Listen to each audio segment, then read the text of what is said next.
నమస్తే. గత కొద్ది రోజుల నుంచి లవ్ జిహాద్ కేసులు విపరీతంగా పెరిగిపోతున్నాయి. అసలు లవ్ జిహాద్ ఆంతర్యం ఏంటి? మాట్లాడదాం. మనతో పాటు బీజేపీ నాయకులు అరవింద్ గారు ఉన్నారు. అన్న, ఏంటి లవ్ జిహాద్ కేసులు విపరీతంగా పెరిగిపోతున్నాయి? హిందూ అమ్మాయిలనే టార్గెట్ గా మెయిన్ గా ఇందులో బలి చేస్తున్న సిచ్యువేషన్ ఏం చెప్తారు దీని గురించి? చాలా బాధాకరం అన్న. ఆడవాళ్ళకి చైతన్య పరిచే ఎన్ని కథనాలు వచ్చినా, ఎన్ని ఫిలిమ్స్ వచ్చినా కూడా ఇంకా హిందూ ఆడపిల్లలు ఈ తుర్కోల ప్రేమల వాడి మోసపోవడం చాలా బాధాకరం. నేను అందరు ముస్లిమ్స్లని అంటలేను, ఎవరైతే రాడికల్ ఇస్లామిస్టులు ఉంటారో వాళ్ళ మాయలో పడి ఇట్లా మాన ప్రాణాలు కోల్పోవడం చాలా బాధాకరం. మేము కూడా నేను చాలా ఇష్యూస్లో పాల్గొన్నాను. మరీ ముఖ్యంగా మా ఎస్సీ సమాజంలో ఉన్న ఆడపిల్లలని తుర్క కొడుకులు ప్రేమ పేరుతో మోసం చేసి పెళ్లి చేసుకొని వాళ్ళకి నానా రకాలుగా హింసించి బీఫ్ తినిపించి కొట్టడం చేయడం ఇవన్నీ జరిగింది.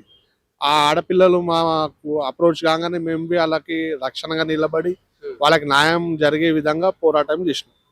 అయినా కూడా ఇంకా మన ఆడపిల్లలు అందరు తుర్కోళ్ళు, అందరు అబ్దుల్ గాడు అట్లనే ఉండడు, అందరు అక్బర్ గాడు అట్లనే ఉండడు, అందరు బిబ్బర్ గాడు ఇట్లనే ఉండడు అంటారు. కానీ నేను ఒకటే అంటున్నా, అలా సొంత అలా తుర్క మతంలో పుట్టిన ఆడపిల్లలకే వాళ్ళు రెస్పెక్ట్ ఇయ్యరు.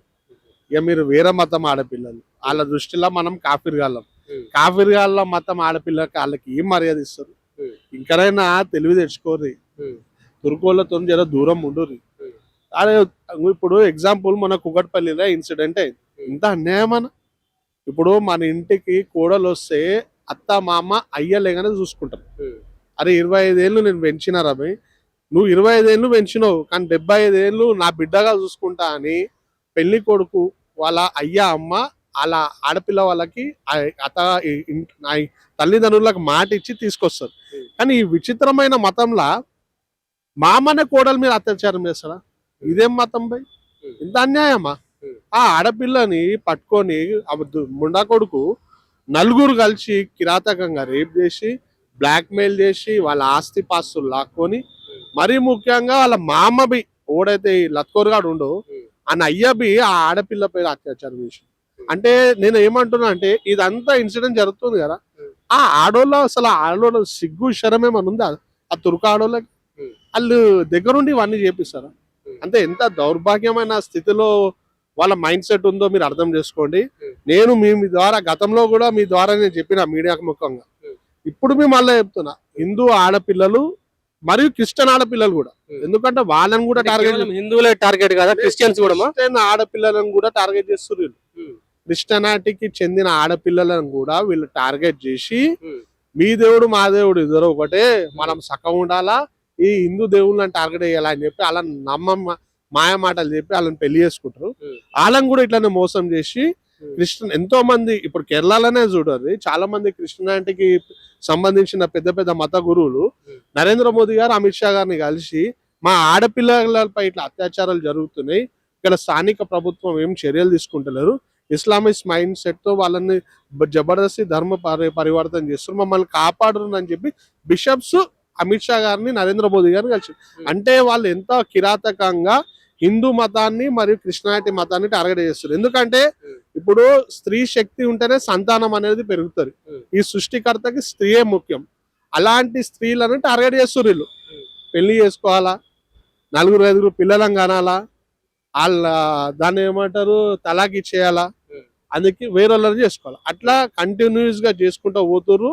మా హిందూ ఆడపిల్లలని క్రిస్టియానిటీ ఆడపిల్లలని టార్గెట్ చేస్తారు. అంటే ముఖ్యంగా ఇన్ని అవేర్నెస్ ప్రోగ్రామ్స్ చేస్తున్నా కూడా ఎందుకు అంటే ఇంకా టార్గెట్ గానే మిగిలిపోతున్నారు? మరియు ముఖ్యంగా ఏమని చెప్పేసి హిందూ మహిళలను టార్గెట్ చేస్తున్నారని చెప్పుకోవచ్చు. నేను ఇప్పుడు రీసెంట్లీ బీహార్ ఇంకా యూపీలో 2 ఆర్టికల్స్ చదివిన.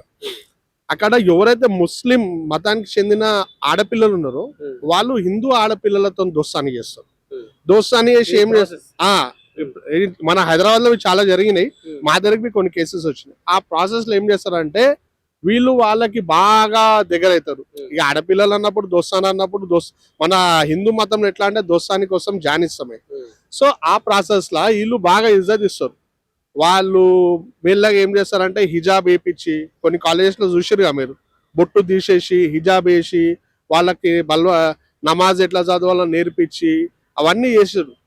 అయితే వీళ్ళు ఏం చేస్తారంటే ముస్లిం కి సంబంధించిన ఆడపిల్లలు వాళ్ళ బ్రదర్స్ ని ఇంట్రడ్యూస్ చేస్తారు.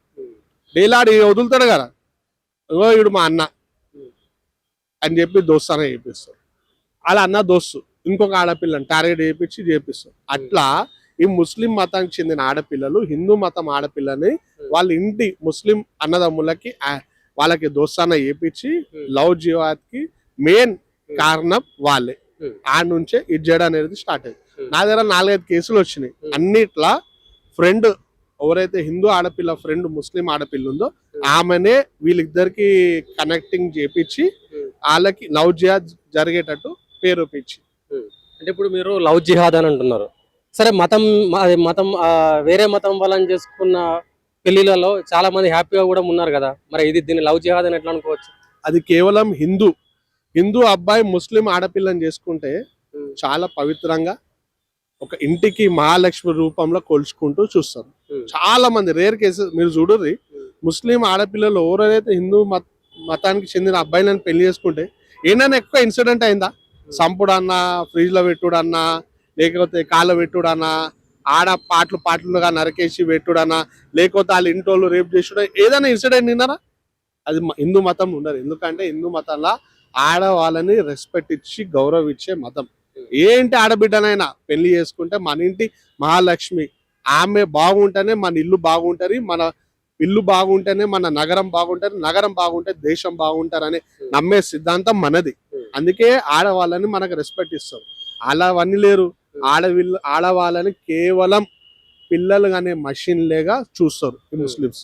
అదే విధంగా వాళ్ళు మనకు రెస్పెక్ట్ ఇయ్యరు. కానీ హిందూ వాళ్ళు ఆడవాళ్ళని చాలా బాగా రెస్పెక్ట్ ఇస్తారు. క్రిస్టియానిటీలో కూడా లేడీస్ కి మంచి రెస్పెక్ట్ ఇస్తారు. అందుకే ఈ తుర్క కొడుకులు ఏం చేస్తారు, ఆ హిందూ ఆడపిల్లని క్రిస్టియానిటీ ఆడపిల్లని టార్గెట్ చేస్తారు వాంటెడ్. సో ఏం పిలుపునిస్తారు హిందూ అమ్మాయిలందరికీ ఈ విధంగా జరుగుతున్న నేపథ్యంలో? అమ్మా, మీరు చాలా జాగ్రత్తగా ఉండేది. మరీ ముఖ్యంగా కాలేజీలు ఆఫీస్లో పొంటి జాగ్రత్త ఉండరు. అందరినీ గుడ్డిగా నమ్మకూర్రి, నమ్మి మోసపోకూర్రి. మీరు ఆగమై మీ ఇంట్లో నాగం చేసుకోకూర్రి. ఎందుకంటే మీరు ఒక మంచి ఫ్యామిలీస్ కి చెందిన ఆడపిల్లలు మీరంతా.